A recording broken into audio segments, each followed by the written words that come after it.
I've never been in a situation at any of the companies I've been at where we can pay top of market, but you also have to make sure that you're not paying bottom of the market, right? So you have to hit that right balance. One of the things that I've realized, my natural inclination is like, you're loyal to a job and you're going to stay in it forever. And we want to treat our people like they're going to be here forever. But let's be real. If we succeed in creating a great product and getting you hooked on our product, we succeeded as a business, but it's beneficial to them. Like we're getting people into a healthier lifestyle. And I think our community really backs that up, and our instructors are very approachable. And it's kind of like, almost sometimes you're like taking a ride and you're also kind of getting a counseling session at the same time.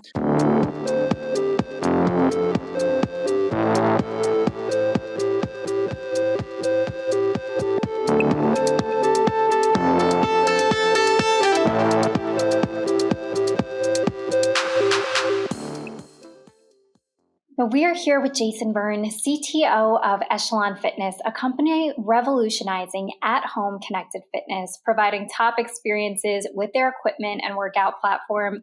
Jason is a seasoned entrepreneurial and tech executive with over 15 years of experience in the sports and fitness sector, and I'm thrilled to have him on today. Jason, thank you so much for joining us. Thanks for having me.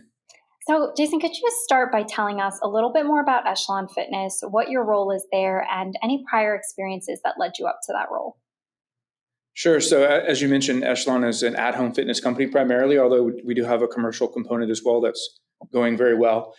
So we create spin bikes, we create treadmills, rowing machines, and we also have a Reflect mirror product, all of which we stream video content both live and on demand, so that people at home or at the gym with our equipment can take our classes and interact with our instructors. We have live interaction, and it's just a really welcoming community. We try not to be kind of the fitness snobs. We want to be like come as you are, like everybody's welcome.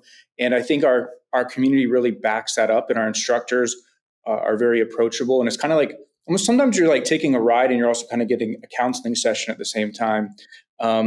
So it's just a really great community, and obviously the pandemic was really good for the business. Now, coming out of it, we have it. It's a readjustment, but it's been a lot of fun. I've been here for about a year. Joined last May of 2021, and before that, I had spent the past 8 years before that at a company called Flow Sports, which was a direct-to-consumer live sports streaming company. So we focused on the kind of sports that don't get love on the mainstream platforms. And so, wrestling and track and field, and even some NCAA football, but maybe some of the small market teams. And we really found a great niche there. So that was a lot of fun growing with Flow Sports from when I joined in 2013 with 30 employees to over 300, and just going through multiple rounds of funding. So that was a great learning experience.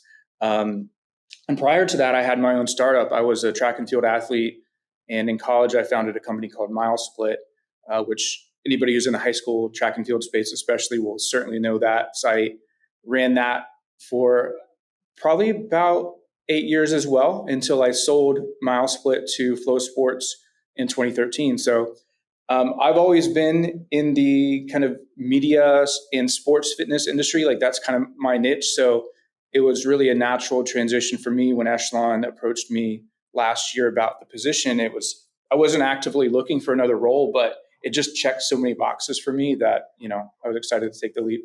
Yeah, well, congratulations on taking the role with them. So you guys are growing, and right now we're facing a hiring climate where tech talent is not only extremely hard to come by, but also extremely difficult to keep. Through your extensive experience leading and building teams, what have you learned over the past few years of what it takes to create an environment, whether it's culture or growth map or management styles, but what does it take to create an environment that tech talent really wants to remain in? Yeah, I mean, I think it's all the above. Like there's just so many different elements, and every little thing that you do adds to that culture. I mean, just to speak about pay for a minute, I mean, you do have to pay competitively.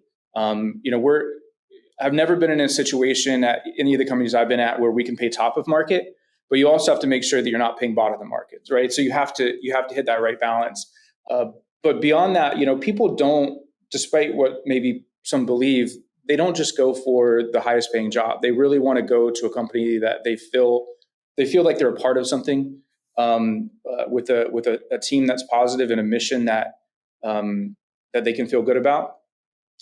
And also I think they want to be challenged and feel like they're growing.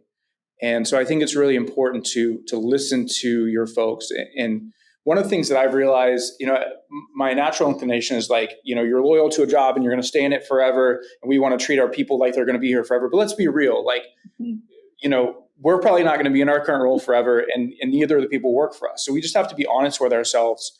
And so I like to have conversations with our folks and be real, like, hey, I hope that you're here for another, 3, 4, 5 years, but what do you want to be when you grow up? And make sure that you're putting them on projects that make them feel like they're growing and they're learning, and they're going to get to where they want to go in their career, whether that's with you or in their next company. Like, we want to set them up for success in their next job, not just their current job. I think that's a really strong piece of advice. I mean, that's something we're hearing from candidates is when they know companies are just invested in their personal growth. It's not just for the benefit of the company, but benefit for the person as a whole. I think that's super important.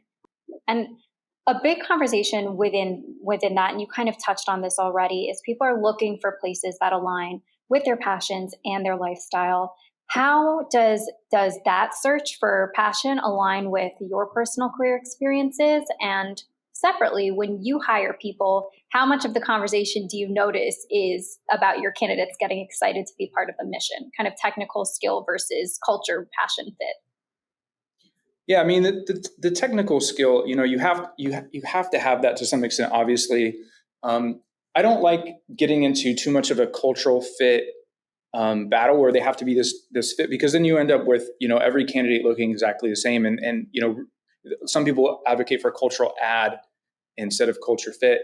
I would say that in my past, I've tried to morph our employees into fitness nuts. Like, for example, at Flow Sports, I tried and failed at trying to mandate people go to some of our sporting events. Like, you should go out to a track meet, you should go to a wrestling meet. And I really wanted to make them fans of these sports. And for some of the people, they were, and they already were, but it's hard to take somebody who's really not into track and field and make them into track and field. And so I think the same thing here. Like, we just have to accept that not everybody's going to, we had one of our guys recently actually who dropped 30 or 40 pounds since he's joined Echelon because he's jumped into the rower. Like, so that is awesome if we can get that, but we can't insist upon it. Mm-hmm. But what we can insist upon is somebody who is passionate about the customer and wanting to create a great customer experience. I feel blessed that everything that I've worked in through my career, that it's been products that fans love, versus, working for accounting software. Nothing against anybody working at an accounting software company, but nobody gets excited about that. But we're building products that people get excited about. And at Echelon specifically, if we succeed in creating a great product and getting you hooked on our product, we succeed as a business, but it's beneficial to them. Like, we're getting people into a healthier lifestyle. So I love having a product that's kind of a win-win like that. And now, so two things companies are facing right now is how to fill the roles that they have the immediate need for, but secondly, and even more so importantly, how to create a long-term hiring solution where they don't have this extensive lag in their recruitment.